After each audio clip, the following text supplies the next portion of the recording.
Good morning to all students. आइए class 8 का भाषा और व्याकरण का अभ्यास कर देखते हैं।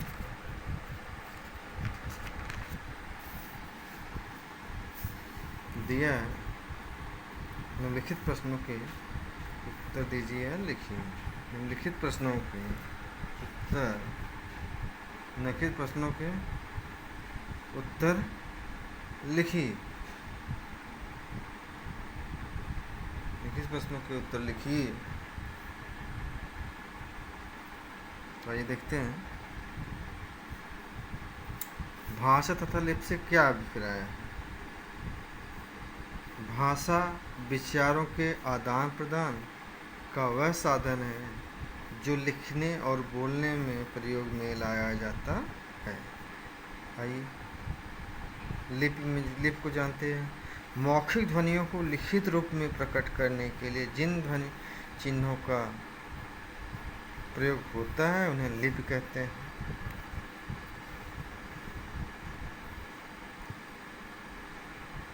बोली किसे कहते हैं? बोली कब उपभाषा का रूप धारण कर लेती है? भाषा का जो रूप किसी छोटे भूभाग में बोला जाता है उस स्थानीय रूप को बोली कहते हैं या कहा जाता है। और जब समय पाकर बोली का क्षेत्र विस्तृत हो जाता है और उसमें साहित्य की रचना भी होने लगती है तो बोली उपभाषा कहलाने लगती है। व्याकरण किसे कहते हैं?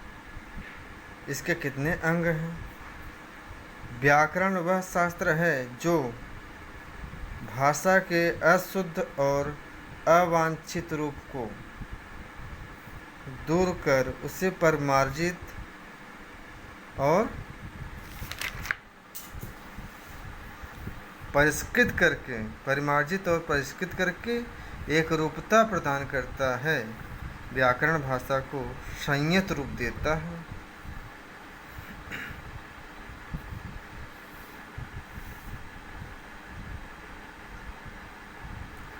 तो व्याकरण के मुख्यतः 3 अंग होते हैं: वर्ण विचार, शब्द विचार, वाक्य विचार। अब दूसरे प्रश्न पर आते हैं। उपयुक्त शब्द चुनकर रिक्त स्थानों की पूर्ति कीजिए। यहाँ पर ऑप्शन दिया है बच्चों: देवनागरी, व्याकरण, भाषा, गुरमुखी, हिंदी दिवस। देवनागरी, व्याकरण, भाषा, गुरमुखी, हिंदी दिवस।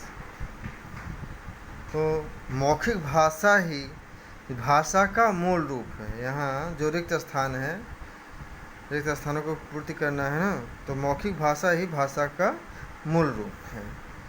और ख है 14 सितंबर को हिंदी दिवस के रूप में मनाया जाता है। हिंदी और संस्कृत देवनागरी लिपि किस लिपि में? देवनागरी लिपि में लिखी जाती हैं। और पंजाबी की लिपि क्या है? पंजाबी भाषा की लिपि गुरमुखी लिपि में लिखी जाती है। पंजाबी भाषा की लिपि जो है गुरमुखी लिपि में लिखी जाती है। व्याकरण भाषा क्या है? व्याकरण जो है भाषा के नियमों का निर्धारण करता है। कौन? व्याकरण।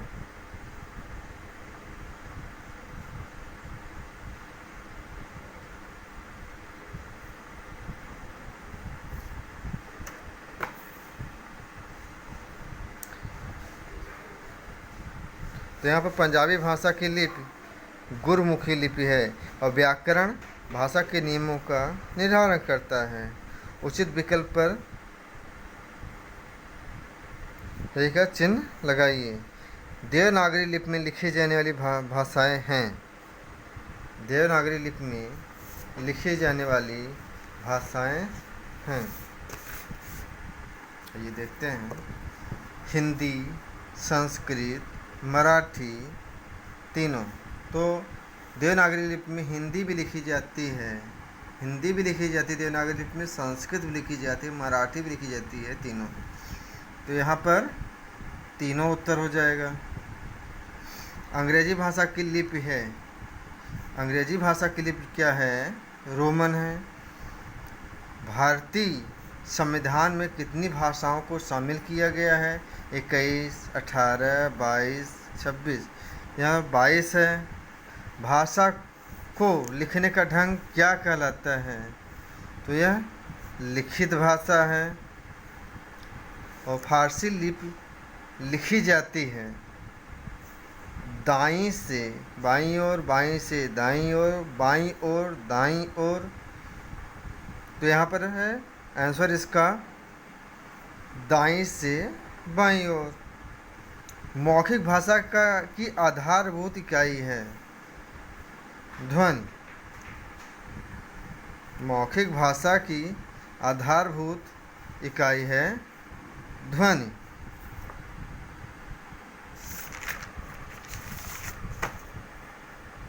आइए लास्ट क्वेश्चन देखते हैं।